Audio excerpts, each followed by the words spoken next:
I never expected her to remember my name, let alone the way I took my tea. It started with small things, the kind you almost convince yourself don't matter. The gate would creak when I pushed it open around 7:30 every evening, and somehow the balcony light upstairs would switch on a few seconds later, like a quiet acknowledgement that I was home. Not a welcome, just recognition. Her name was Samina, but I never called her that at first. She was just Auntie the way tenants say it, polite distance disguised as respect. She lived downstairs, alone except for the slow ceiling fan and a television that was always too loud for someone who never seemed to be watching it. I rented the small room upstairs. One bed, one table, a window that overlooked the narrow street. It wasn't much, but it was enough for someone who only came home to sleep. Most nights, I made tea from the cheap packets I bought on the way back from work. The kettle clicked off with a dull sound, and the silence afterward always felt louder than the boiling. Sometimes I'd open my phone while the tea cooled, scrolling through conversations that had ended months ago. Typing, deleting, locking the screen. It became a habit, like checking a door twice before sleeping. The first time she used my name, it caught me off guard. "Ollie," she called from the bottom of the stairs one evening, her voice careful like she wasn't sure it belonged there. "You dropped your receipt." I stepped down halfway and saw her holding the small folded paper between two fingers. She didn't hand it over immediately, just looked at me for a moment. Not long enough to be strange, but long enough that I noticed. "You should keep track," she said. "These things matter later." I nodded, though I didn't know why they would. Her hands were small, steady, no rings. I noticed that before I meant to. After that, she started remembering things. "If you're going out," she said one morning, standing by the gate, "bring milk. You forgot yesterday." Another time, "You work late on Wednesdays." Not a question, just something she knew. It should have felt intrusive. Somehow it didn't. Some evenings, when I came back tired, she would be sitting in the small courtyard with a steel thermos beside her. The same one every time, dull silver with a dent near the lid. "You drink terrible tea," she said once. I laughed a little too quickly. "It works." She poured anyway. I sat across from her, careful, like the chair might say something about me if I leaned too comfortably. We talked in pieces. Weather, electric bills, the neighbor's dog. Nothing that meant anything. But somehow I always went upstairs feeling less alone. Once she asked, "Your family calls?" "Sometimes," I said. She nodded like that, answered more than I said. After that, she never asked again. I started noticing things without trying. The way she tucked loose strands of hair behind her ear when she listened. The faint line between her eyebrows when she read messages on her phone. The way she held her cup with both hands when it was too hot. One night, the power went out, and the house fell into a thick, unfamiliar darkness. Even the street, noise, sounded distant. I came downstairs without thinking. She was already there in the courtyard, sitting quietly with a candle on the table. "You couldn't sleep either?" she asked. I shook my head. We didn't talk much. Just sat there while the candle flickered and shadows moved along the walls. At some point, her phone lit up on the table. A message. She looked at the screen, then turned it face down. Her fingers stayed there a moment longer than necessary. I try not to notice, but I did. Later that night, after the electricity returned and I went back upstairs, my phone buzzed just as I lay down. A message from her. Just 4 words. "Are you awake still?" I stared at her message for a long time before replying. Yes. The 3 letters looked too short, like they might be misunderstood. I thought about adding something else. "Did you need something? Or is everything okay?" But I sent it as it was. Her reply came almost immediately. "Can you come down for a minute?" The house felt quieter than usual as I stepped onto the stairs. Even the fan upstairs seemed to slow down behind me. When I reached the courtyard, she was sitting in the same chair as before, the candle burned halfway down, wax folded over the sides like soft edges. "I thought maybe the power would go again," she said. "The inverter makes a strange noise." It didn't. I stood there for a second before sitting down anyway. We stayed quiet for a while, the kind of silence that feels like it's waiting for something. "You don't talk much," she said eventually. "Edo." She smiled faintly. "Not about yourself." I watched the candle flame bend when the night breeze slipped through the gate. "There's not much to tell." "That's never true." Her voice wasn't pushy, just patient. I rubbed my thumb along the edge of the metal chair, feeling the rough paint under my nail. I used to live with friends, I said. Before this place. She nodded, listening. It was loud all the time. Someone cooking, someone arguing, music at night. I paused. I thought I wanted quiet. And now, I shrugged. Sometimes it feels too quiet. She didn't answer right away. When I looked up, her eyes were softer than usual. My husband used to fall asleep with the television on, she said. I hated it. Her fingers traced the rim of her cup, slow and absent-minded. After he died, I kept turning it on at night, just for the noise. It was the first time she mentioned him directly. I didn't know what to say, so I nodded, like she had done for me. The silence afterward felt different, less empty, more shared. I became aware of the distance between our chairs. Not far, but close enough that if either of us moved, it would change something. You should sleep, she said after a while. You wake early. But she didn't stand. Neither did I. Sometimes I caught myself imagining things I had no right to imagine. What it would be like if I stayed longer, if conversations stretched into mornings, if her voice became part of my routine instead of an interruption to it. Then the doubts would come. She was older, much older. This house was hers. I was just passing through. People would talk. Even thinking about it felt like stepping somewhere I wasn't supposed to. The next evening, she asked me to help fix the balcony light. It flickers, she said. I can't reach. The ladder felt unsteady against the wall while she held the bottom with both hands. Careful, she said. I'm Fina. Still, I could feel her watching. When I twisted the bulb tighter, the light steadied into a warm yellow glow. There, I said.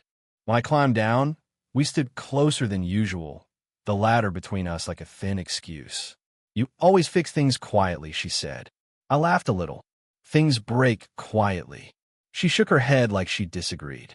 As I moved to take the ladder back, my hand brushed against hers. It could have been nothing. Probably was. But neither of us pulled away immediately. Just a second too long. And she let go first. And I don't know why that moment stayed with me. Maybe because it felt like someone had finally noticed I was there. The next morning, the air felt different. I couldn't place it at first. The smell of damp cement from the courtyard, the faint hum of the refrigerator, the way sunlight hit the steps, just so. Something had shifted. She was already outside when I stepped down, holding the thermos. I tried to act normal, but my hands were heavier than usual. Morning, she said. The word was light, almost casual. But the tilt of her head, the way she lingered by the gate, it made me hesitate. Morning, I muttered, clearing my throat. We drank tea in silence. The steam curled up like soft smoke signals neither of us could read. I noticed how her fingers played with the lid, rolling it back and forth, absent-minded. Small habits always seem to speak louder than words. I wanted to ask her something, anything, but the words caught in my throat. She glanced at me once, then looked away. I need to go pick up some groceries, she said.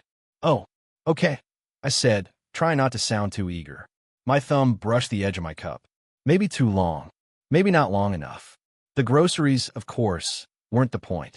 Later, my friend, same age as me, always cheerful, always sharp, called. You sound weird, he said. Something's up. Nothing, I said. Too quickly. Don't lie, he said. Ollie, you thinking about her? I froze. Even his voice felt like it had punctured a soft membrane I hadn't known was there. After I hung up, I tried to focus on work.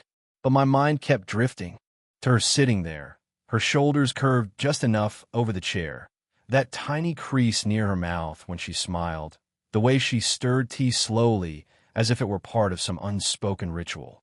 Later that evening, she called me downstairs again. The light flickered, she said. Simple, just light. But it was never just light. We moved toward the balcony. I held the ladder steady. She adjusted the bulb. Fingers brushed. Too casual, but charged. She froze, mid-reach, for a fraction of a second. I froze too. Couldn't look away. Couldn't move. My chest tightened.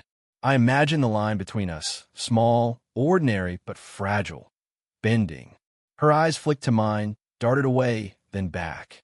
I thought about leaning closer. She thought about leaning closer. A half second. A breath. The air seemed to hang in the space our lips might have met. Then her phone rang. Sharp, loud, entirely mundane. She jumped, cursed softly, and the moment shattered like a dropped glass. We stepped apart, both of us pretending the world hadn't just shifted on its axis. I held the ladder. She grabbed her phone. Neither spoke. Neither moved closer again. And yet, for the rest of the evening, I could feel the weight of that almost touch. A line drawn. A line broken in thought, if not in body. I kept thinking, she kissed me, but loved someone else. And somehow, that made everything worse. And somehow, it made everything impossible to ignore. The street was almost empty that evening. The sun had dipped low enough to cast long shadows between the parked cars. The smell of warm asphalt drifting up as if the city itself was holding its breath.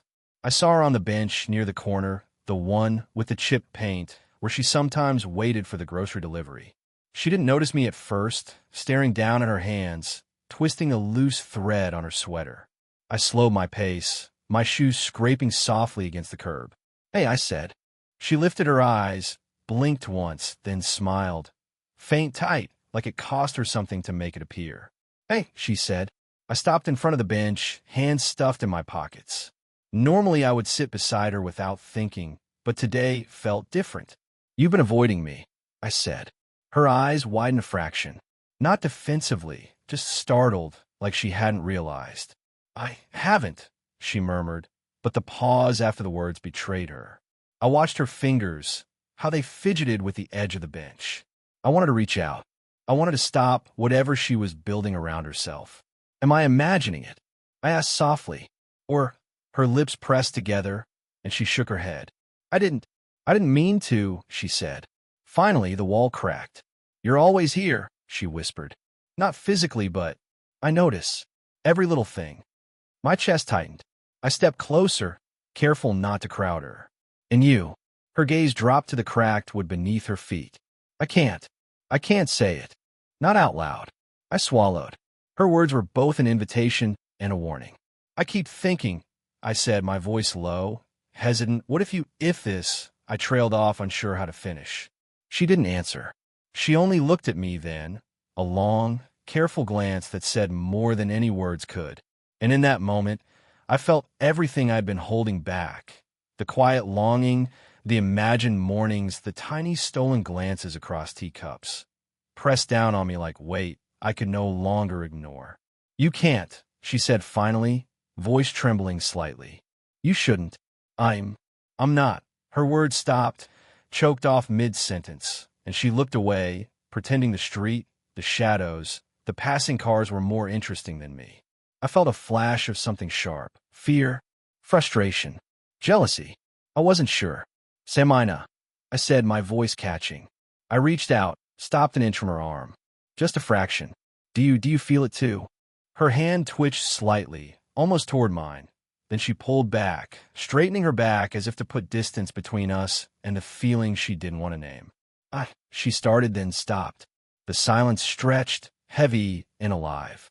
I wanted to say everything, that I had imagined us together in quiet rooms, walking home in the rain, sharing coffee in the mornings. But the words didn't exist outside my head. Instead, I stayed where I was, fingers brushing against the air she had just left, my heart hammering in the hush of the street. And I realized we were standing at the edge of something we both wanted, but were too careful, too afraid to claim. She looked at me, her eyes soft, trembling, and then she asked, without words, but with everything in her posture, "Are you willing to wait?" That weekend, I went upstairs later than usual. The hallway smelled faintly of detergent and something floral. Her perfume, maybe, were a leftover scent from the cleaning she did herself. I thought about stopping by her courtyard first, but something made me hesitate. When I finally knocked, there was no answer. The door was unlocked. I stepped in slowly. Her living room was quiet. Too quiet. The tea thermos sat on the table, untouched. And on the couch, a small pair of worn sneakers and a backpack. Not hers. I froze. She appeared from the kitchen doorway, slightly flushed, holding a mug of tea. Behind her, a boy, maybe 12, awkwardly tall, shifting his weight from one foot to the other. "Oh," she said softly, eyes flicking between me and him. "You're home early." I didn't know what to say. "This is my nephew," she added, almost too quickly. "He's staying with me for the weekend. Family thing." I nodded, trying to process. My chest had tightened, and my stomach felt hollow. I didn't know why I had expected. I don't know. Something private, something just her. Something that didn't include the world beyond the balcony. We moved through small talk. I helped carry a plate of sandwiches to the table. She kept glancing at the boy, her attention divided, her laughter light but distant. I watched her. She smiled at him the way she had smiled at me, soft, careful, almost tender, and it hit me. Some of that tenderness had never really been mine alone. After lunch, I excused myself to the balcony. The city stretched out in dusty gold light. I leaned on the railing, running a thumb along the chipped edge. I imagined walking her home, lingering in quiet corners, moments we might have shared if the world, or she, were different. Instead, there were shadows of someone else. Not her husband. That chapter had ended. But someone in her life, someone who had claims on her time and attention, someone whose existence reminded me that I wasn't the only one she gave pieces of herself to. The boy waved from the living room window. She looked back, smiled, and I felt an odd pang. Not jealousy, exactly, not heartbreak, not even anger. Just pause. I stayed there longer than I intended, staring at the city. Later that night, I sat on my bed, phone in hand. I opened the messaging app. I typed her name. I typed a line. I deleted it. I typed another. Deleted it again. Finally, I closed the app and left it on the nightstand. Her door across the hall remained closed. I didn't feel heartbroken. I felt paused, like life forgot to finish the sentence. The rain started without warning. Just thin, steady lines against the balcony, the city muffled beneath gray clouds. I had stayed up, half watching the clock, half listening for sounds from her apartment. When I finally went downstairs, she was there, standing under the small awning by the gate, coat soaked, hair clinging to her face. "I thought you'd be asleep," I said, voice low, careful. "I couldn't stay in," she said. Her hands gripped the railing. It was too quiet. I didn't move closer immediately. Didn't know if I should. We stood together in silence. The rain drummed around us, filling the gaps we couldn't speak. "I saw him today," I said finally. Not a question, not a confession, just a fact. Her eyes flicked to mine, and it reminded me. I paused. My fingers curled around the edge of the railing. Reminded me what it feels like to want something I shouldn't, to feel something I probably can't have. She looked away, down the street. Wet asphalt reflected the dim streetlight. Ollie," she began. Stopped. Exhaled. Then another. "I'm afraid." I wanted to reach for her, but the moment demanded patience. "I know," I whispered. "I am too." The truth hovered between us like the rain. Obvious, inevitable, but fragile. She shifted closer, almost by accident, her sleeve brushing mine. Not enough to cross a line, but enough that I felt it in my chest. "I've been careful," she said, "because once you start noticing someone like this, it's easy to lose yourself. Easy to get hurt." "I know," I said again, because that was all I could say. We didn't need more words. I noticed the thermos on the small table by the gate, the way her fingers traced the lid absent-mindedly. It had been there for weeks. It was ordinary, safe, ours in a way. I took a step closer. Not a leap, not a rush. Just enough to let her see I wasn't going anywhere. She looked at me, eyes soft, vulnerable, and for the first time, unguarded. I reached out, gently resting my hand over hers. Simple, human, not dramatic, not a declaration, just presence. Her thumb brushed mine once. Just once. We didn't say anything else. Didn't need to. The rain fell around us. Wet city, warm hands, quiet acknowledgement. Finally, she exhaled, a small, shaky laugh. "Okay," she said softly. I squeezed her hand just slightly. "Okay." And for the first time in weeks, I felt the tension ease. Not completely gone. Not perfect, but real. It was enough. Weeks passed. Months, maybe I stopped counting. The city moved around us, oblivious. The bench on the corner still had its chipped paint. The streetlight still flickered sometimes. The thermos on her gate remained dented and faithful. I never asked why. She never offered. Some things didn't need explanation. We settled into a rhythm that was neither fast nor dramatic.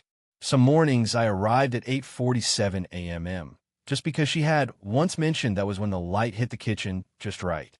She'd be there, black coffee in hand, folding a napkin over and over, waiting for me to appear in the doorway. Other days, we shared tea on the balcony, quiet sips, eyes on the street below, not needing conversation. Sometimes, she hummed softly to herself. I didn't notice much at first. Later, I realized I listened for it. Her nephew came and went. Her routines shifted. Mine did too. But we learned the small ways to fill the gaps. Who poured first? Who added sugar? Which share she preferred in the courtyard? Tiny rituals, ordinary, unremarkable to anyone else, sacred to us. We laughed quietly at old jokes only we remembered. We noticed small injuries, loose screws, misaligned tiles. We didn't rescue each other from life. We helped it feel softer. I never said I loved her. Not out loud. Not in the moments when it could have ruined the ease between us. She never said she loved me either. But I watched her hand hover near mine across the table. She didn't pull it back. Not once. One rainy evening, we sat on the bench near the corner, the same one where we had almost crossed the line months ago. She tucked her hair behind her ear, and I noticed the faint crease between her eyebrows I had memorized. "Do you remember?" I asked softly. She smiled. A small, knowing smile. "Ido." No further words. None were needed. Life continued. Laundry, bills, grocery deliveries, emails, work. But now, somehow, it wasn't lonely. She made mistakes. I did too. We brushed against each other's tempers, frustrations, misjudgments. But the small gestures, pouring tea, steadying a ladder, a shared umbrella, always brought us back. One morning, when the sun broke through clouds, lighting the balcony like it had countless times before, I noticed her cup was empty. I poured her tea, just the way she liked it, and set it down. Her hand found mine over the table without thinking. No declaration, no dramatiken question, just presence. I watched the steam rise and curl lazily into the morning air. And I realized this was the quietest kind of happiness. The one earned in everyday moments, unnoticed by the world, held between two people who had finally learned how to notice each other. Not perfect, not storybook, just ours. I folded the napkin over once, twice, the way she liked. She smiled at the small gesture. I didn't need anything else. And for the first time in a long time, the clock ticking behind the hum of the city didn't matter. We had found a space where nothing rushed, nothing demanded, and everything mattered. And in that silence, I understood something only we could ever truly know. Love, sometimes, is just showing up.